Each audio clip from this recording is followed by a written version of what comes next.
Ngayon magluluto ko ng nasi lemak. Nasi lemak sa Indonesian to.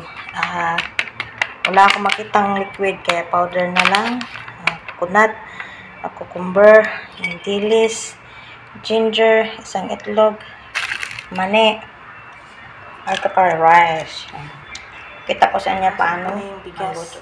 Okay, hindi ko na binidyo kasi alam niyo naman nahugasan talaga ang bigas. Okay, guys, yung kaninang gata na powder, nilagyan ko ng warm water. Ayan. Yung kanin pala guys, pwede nyong lagyan ng asin. Kung gusto nyo, a little bit lang. 1 pinch of salt. Guys, anahin na yung ginger. Lagyan na yung ginger.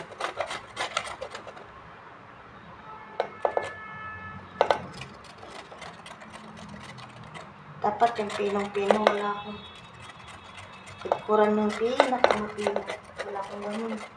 Pwede na yan.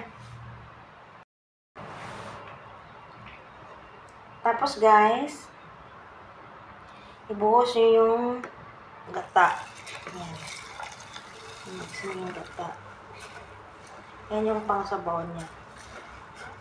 Pero yung gata guys, dependihan kung gaano kadami yung bigas. Ito kasi sa akin, 2 takal lang ito. 2 takal kalahati. Tapos yung, basta marunong naman tayo pag nagsain yan. Diba? Gata lang nagkaiba dito. Okay guys? Bigas, luto. Sabaw niyo yung gata. Ha?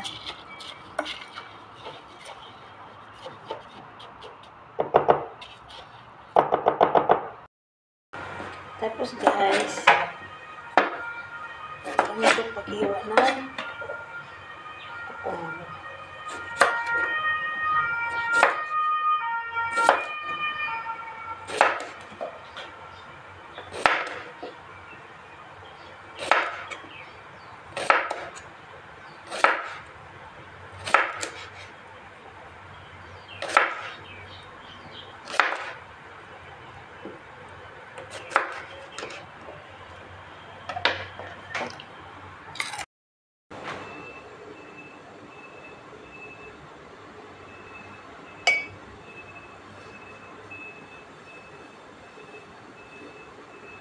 Natin yung niluto nating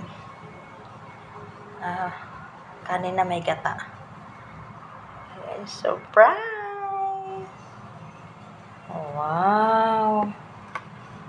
Kita yung ginger. Dapat kumilit na hiwa. Okay na siya.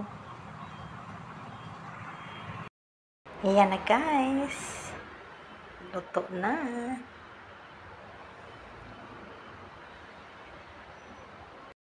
Yan na guys, may ito, peanut, cucumber, may sili, may dilis, saka yung itlog ng laga.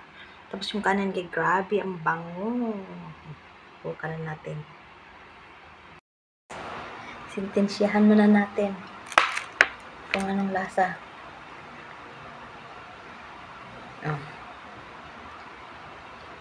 Sausaw natin.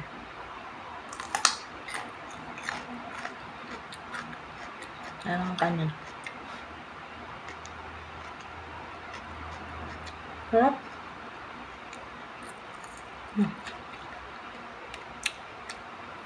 Parang peanut.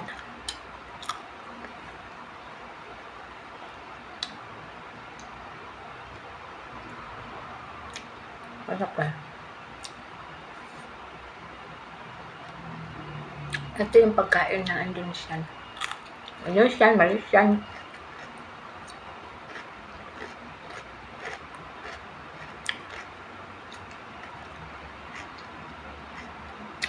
Pero guys, mayroon din silang sausawan niya yung peanut. Yung durog. Wala ako nun. Okay, sir. Thanks for watching. Bye.